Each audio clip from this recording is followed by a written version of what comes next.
Welcome back to our channel. As you can see, we're going to start straightening out our bent Honda Civic Type R ourselves. In the previous episodes, you could see that we started straightening the Type R ourselves using ratchet straps. Unfortunately, this didn't completely fix the damage. We were able to pull out a small part, but it wasn't enough to lift the chassis section that's down on the front right.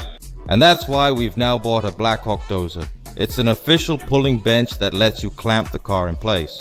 And this should do the trick. We spoke to the previous owner from whom we bought this thing. He spent decades in the collision repair business. And he also says that our damage is actually peanuts.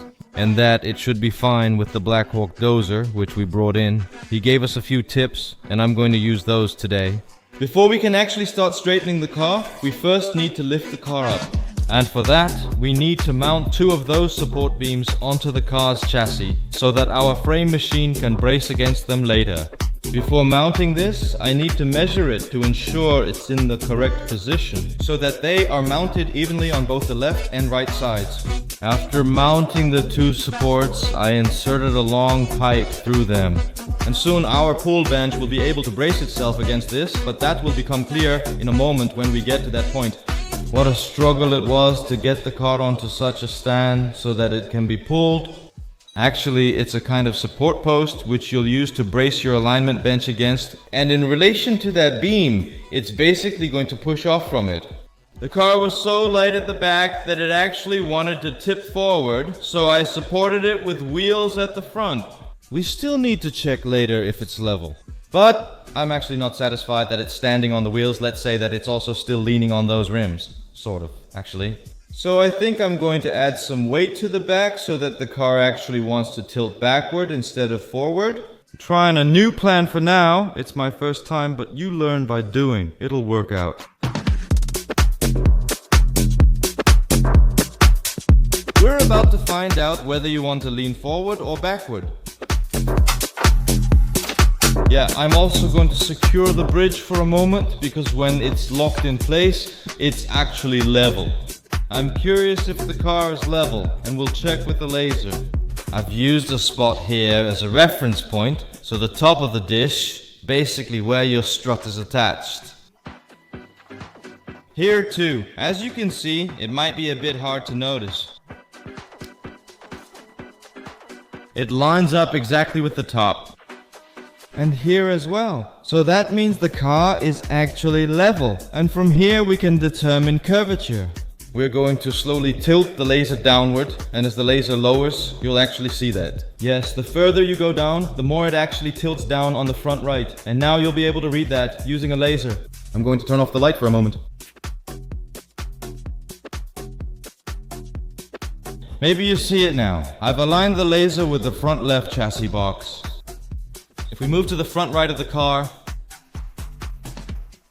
you can actually see that it's correct up to here, and then it slowly starts to deviate downward. So that means this is about those 2 centimeters that it needs to come out, and that it needs to come up. Now that we've gained some insight into how far it needs to go up and where it needs to go, I'm gonna get our puller ready. Because yes, there are still a few accessory parts that need to be put on, and then the whole thing needs to be placed under the car.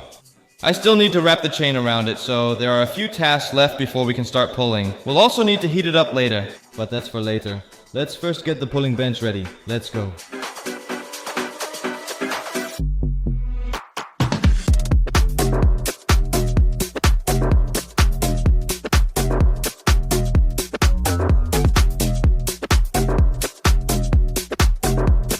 As you could see in the footage just now, we had to lift the car up again because the car was actually too low for the pulling bench. It can brace itself against that beam as shown. And earlier that wasn't possible because the car couldn't go down far enough. Otherwise it was on the pulling bench, so we raised it slightly with supports. Then I checked the car again for fit so that our reference points are just correct. So now that the car is level again, I can put the chain around it and then start heating up the crumpled part.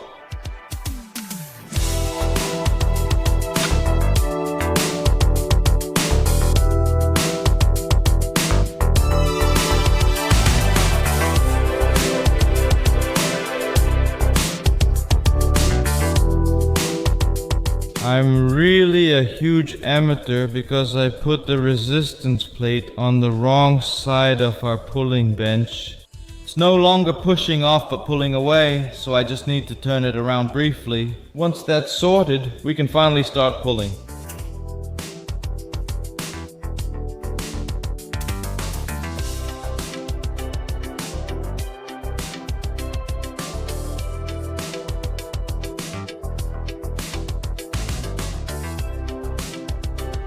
Also, since it's old-fashioned equipment, it builds up a lot of pressure.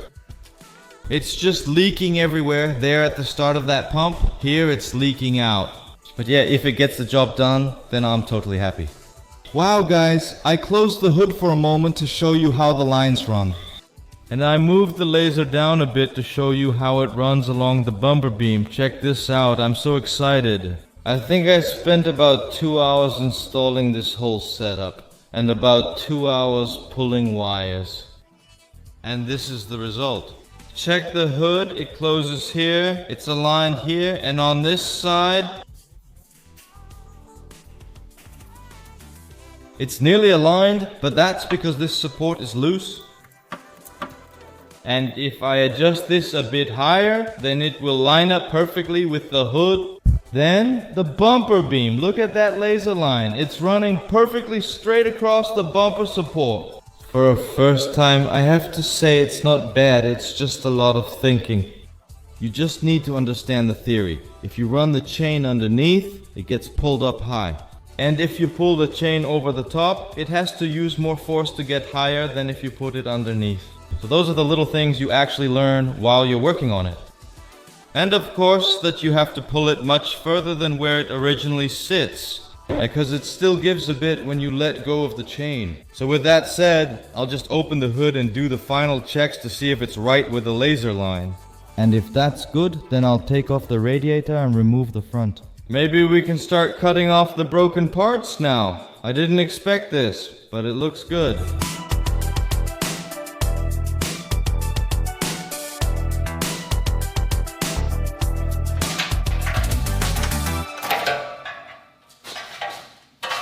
It's a new day and I made a spear gauge last weekend, because that's very important to have when restoring a car.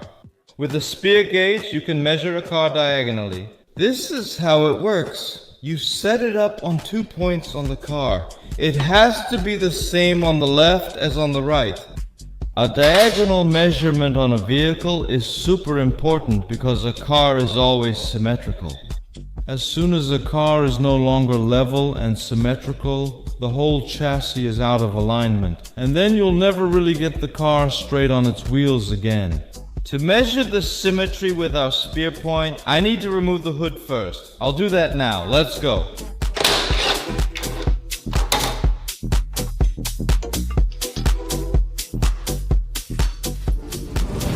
Now that I've removed the hood, I can show you what those fixed points are. As you can see here, there's a hole in the chassis. And yes, if something gets bent on such a beam, then a hole like that will always shift from its original position. So now we need to check if the beam on this side is in the same position as the one on that side. And there's only one way to do that, by measuring the symmetry, both diagonally to the left and diagonally to the right. And then we always have to stick to the symmetrical points, also on the front beam. And if that's level, then you actually know that the beam hasn't shifted compared to that side. And then we can continue with dismantling the damaged parts on the car, because I grabbed the new parts for a moment. And we bought a bit more than we needed, because we actually bought this whole piece. And personally, I don't think we're going to replace that. I think we're only going to replace the lower part, up to here. And what's all crumpled up here? So that's the suspension part of our subframe, and this is what it normally looks like. It's a world of difference. So we're going to measure the symmetry. If that's correct, then we're going to remove all these little spot welds by drilling and chiseling. And once we've taken out the damaged part, we'll see how our new parts fit. That's the plan for now. And again, I'm not a body repairman, but we can replace parts on a car. But when it comes to alignment work, we're still learning too. So if you know better, or you see things that you think aren't right, please let us know in the comments. We learn a lot from that. Another regular feature? That's this. So, now the other side where it got hit also has to be the same. And if that matches up, it means our chassis beam hasn't shifted. So, I'm curious. Well, as you can see, it fits in, and that's good news. But that means what we've pulled on the chassis now with our toe strap, that's enough for now, and that nothing needs to be pulled at the top either.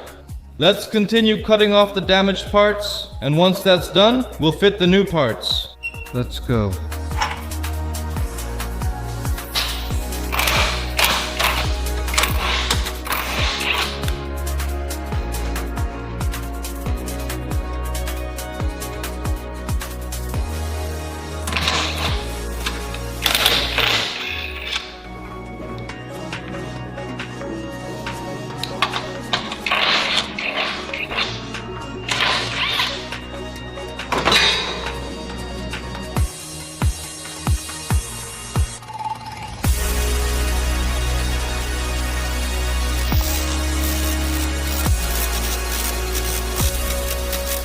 Look at that! It was quite a struggle to get this loose, but we did it, guys. The part we're going to completely replace, I had to drill out all those spot welds around it. So this part will come out, and then we'll just replace it in a bit. I say in a bit, but with the new part, which is completely straight and comes from the dealer. And we can also use this as a reference to put it back in place. Because if you order an imitation product, it can sometimes be different. If you buy from the dealer, it's always the exact same size. So what we're actually supposed to do now is the following. We can put this back in its place for a moment. Actually, we can't do that yet, because the bottom part is still attached, so I'm going to take that off now. Once that's off, we can check the new part's fit.